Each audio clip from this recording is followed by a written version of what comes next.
This video is sponsored by Athletic Greens.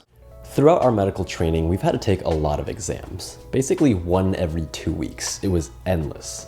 But these exams were just the mini bosses, the goons you have to endure before facing the actual gym leaders, also known as board exams. I know a lot of us have to eventually take the boards, or the bar exam, or whatever boss. But how long can we sit there and focus on the Krebs cycle before drifting off into a daydream? I knew that to defeat S-tier bosses, I would need to develop S-tier concentration. But like most people, this isn't a skill I find sexy.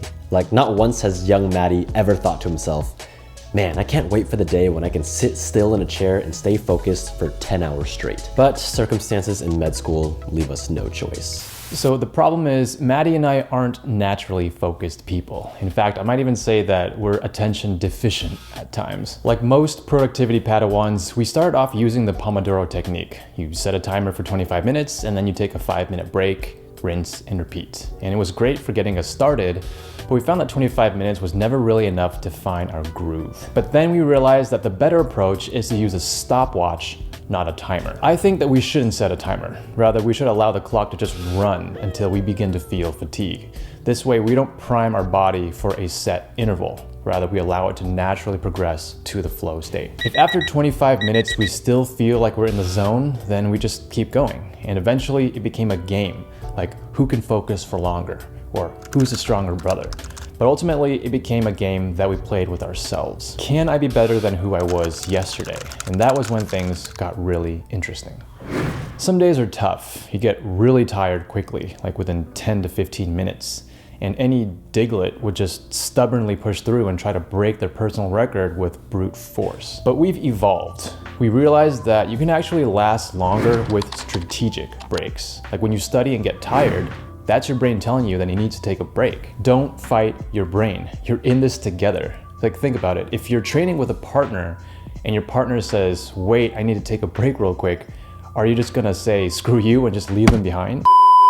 There's a good time to take a break and there's a bad time to take a break. Actually, there's 2 bad times to take a break. The first is right before you're about to get in the zone. If you take a break right before you get in flow, then you probably took a break too early. You've built up all that activation energy and just wasted it. The second bad time to take a break is when you're tired. That's breaking too late. You've already gone beyond your threshold. You should have taken a break way before that. The best time to take a break is when you feel slightly dull. You're not yet tired, but you're not operating at 100%. It's kind of like weightlifting. If you push yourself too far, like you're beyond tired, but you keep pushing through, you could tear a muscle. If that happens, your session's over. You're done. You won't be able to go back to the gym for weeks. But if you set a certain amount of reps for yourself, like just do 10 reps, then intentionally take a break before you burn yourself out, then you can last longer. Recover for a couple minutes, then do another set of 10. Recover, then do another set of 10. Even if you feel like you're taking more breaks than usual, the amount of time you spend in those breaks is not as much compared to pulling a muscle and not being able to go to the gym for weeks. It's the same thing with mental focus. If you take a break right when you feel a little unfocused, it'll take a small amount of time to regain that focus.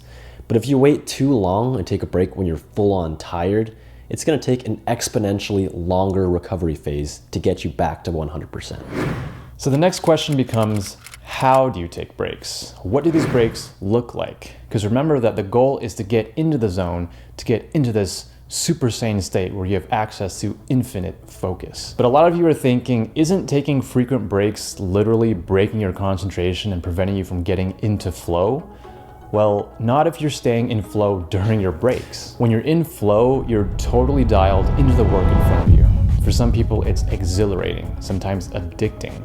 This is because the biochemical state of your brain actually changes when you're in flow. You're releasing more dopamine, more serotonin, and more endorphins than usual. So the goal during your breaks is to give your brain a rest and instead use your body to maintain that flow. The way I think about it is that your brain is hot, so you want to cool it off. You don't want to let it overheat. Don't think too critically during your breaks, but instead have your body stay active to maintain a baseline neurochemical state. You can leave your desk and walk around for a few minutes, or you can try something more active, like maybe doing simple chores, or tidying up around the house, or do something less active, like sitting comfortably and moving your body through controlled breathing, or meditation. I know that Matty likes to stretch or do a mini yoga session. One of my favorite things to do during a break is to get my daily dose of Athletic Greens, who are kindly sponsoring this video. AG1 takes the minimalist approach to health by reducing your supplement cabinet down to only the essentials. So no more need to keep track of and swallow a bunch of different pills. AG1 contains your daily vitamins, minerals, green powder, pre and probiotics, and adaptogen blend, all whole food source ingredients. Like, you'd have a hard time finding something else that's this comprehensive. And it tastes pretty good. I was super excited when they asked to sponsor our channel recently because I had started using it at the beginning of the pandemic. I was taking extra COVID shifts and we were really busy. So I wanted to make sure that I at least got my greens covered. So I don't feel as guilty anymore when I don't have any veggies on my plate. So I just take AG1 once a day to get all my basic nutritional needs covered. They're doing a generous promotion for us on this channel, where if you sign up through the link below, you'll also get a handful of free travel packs, which I conveniently use on my night shifts, and a full year supply of vitamin D, just free. And with winter and flu season upon us, it's more important than ever to keep your vitamin D at optimal levels. So yeah, definitely take advantage of this offer, athleticgreens.com/Mike and Matty. Of course, a Mike and Matty video would not be complete without some Cajun koi beats. One of our favorite ways to keep ourselves in flow during breaks is to play music. I realize that not everyone can do this, but we've been musicians since we were 5, so a lot of it's just muscle memory. But I noticed that when I'm playing music during my breaks, I'm still incredibly focused. And I've come to realize that this skill of achieving infinite focus isn't just about studying. It actually bleeds into all other aspects of my life. From music to yoga, climbing to cooking, video editing, and spending time with other people. This focus has allowed me to be more present in the things that I choose to do. We are proud brain athletes, so set up a spot in your room, pick a dope playlist, and just get into your focus training. And over time, you'll find that your ability to focus will positively affect your life beyond just studying. Oh, and by the way, did you know that the specific type of music you choose to listen to plays a scientific role in your ability to concentrate? Like, it actually changes your brain. We've made many videos on this topic, and you can check out my favorite one right here.